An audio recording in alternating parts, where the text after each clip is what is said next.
नमस्कार दोस्तों, आपका स्वागत है हमारे धार्मिक ग्रंथों के चैनल 18 पुराणों पर। दोस्तों, भगवान श्री कृष्ण ने श्रीमद् भागवत गीता में अर्जुन को उपदेश देते समय कहा है कि जातस्य हि ध्रुवो मृत्युर्ध्रुवं जन्म मृतस्य च तस्मात् परिहार्यर्थे न त्वं शोचितुमर्हसि।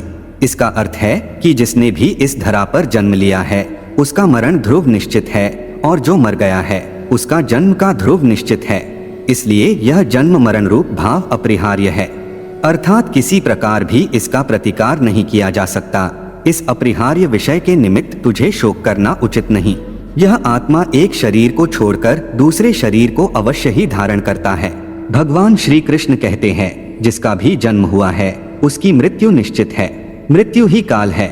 मृत्यु का समय आ जाने पर जीवात्मा से प्राण और देह का वियोग हो जाता है।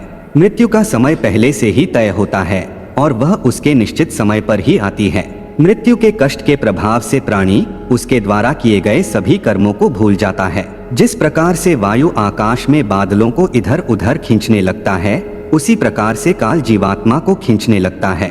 जब मृत्यु का समय निकट आता है तो उसके कुछ समय पूर्व दैव योग से मनुष्य के शरीर में कई प्रकार के रोग एवं विकार प्रकट हो जाते हैं। उसके इंद्रिय विकल हो जाते हैं, उसका बल भी क्षीण हो जाता है। श्री कृष्ण कहते हैं, मनुष्य जिस प्रकार का कर्म करता है उसकी मृत्यु भी उसी के अनुरूप होती है। पुण्यात्माओं को मृत्यु के समय कष्ट नहीं होता है और पापी मनुष्य को मृत्यु के समय बहुत अधिक पीड़ा सहनी पड़ती है। शास्त्रों के अनुसार मनुष्य की मृत्यु की तिथि का भी महत्व होता है। मनुष्य की मृत्यु जिस तिथि पर होती है उसी के अनुरूप उसे शुभ अशुभ परिणाम प्राप्त होते हैं। आज हम जानेंगे भगवान श्री कृष्ण के अनुसार पितृपक्ष में मनुष्य की मृत्यु होने पर उसकी आत्मा कहाँ जाती है। क्या उसे मोक्ष की प्राप्ति सहज होती है या फिर उसे नरक में कष्ट भोगने पड़ते हैं। दोस्तों, प्रति वर्ष भाद्रपद मास के शुक्ल पक्ष की पूर्णिमा से पितृपक्ष का आरंभ होता है। पितृपक्ष में मनुष्य अपने सभी कार्यों को छोड़कर पितरों के लिए श्राद्ध एवं तर्पण करते हैं। पितरों के लिए दान धर्म किए जाते हैं ताकि पितरों की आत्मा जहाँ कहीं पर भी हो उन्हें शांति मिले। पितृपक्ष में प्रत्येक मनुष्य को अपनी गलतियों के लिए पितरों से क्षमा मांगनी चाहिए। श्री कृष्ण कहते हैं, जो मनुष्य अपने पितरों का श्राद्ध नहीं करता है, पितरों के लिए दान धर्म नहीं करता है, उसे पितृदोष का सामना करना पड़ता है।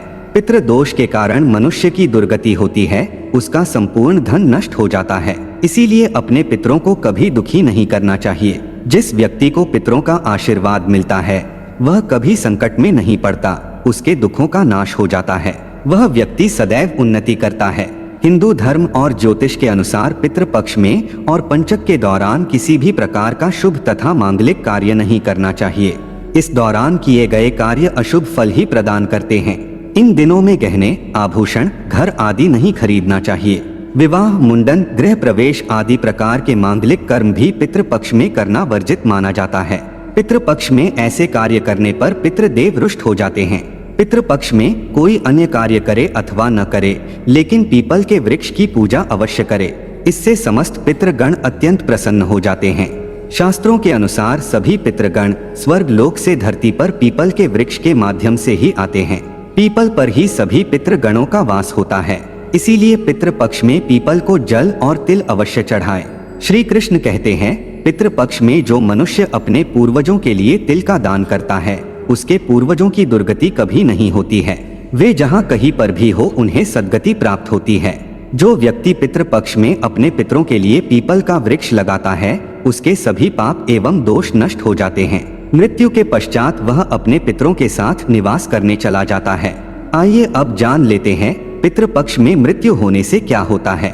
श्री कृष्ण कहते हैं, मृत्यु के पश्चात कुछ जीव पुनः पृथ्वी पर जन्म लेते हैं और कुछ मनुष्य अपने पुण्य कर्मों से मोक्ष को प्राप्त करते हैं। अकाल मृत्यु हो जाने पर व्यक्ति प्रेत योनि में चला जाता है और अपने ही परिवार जनों को दुख देता है।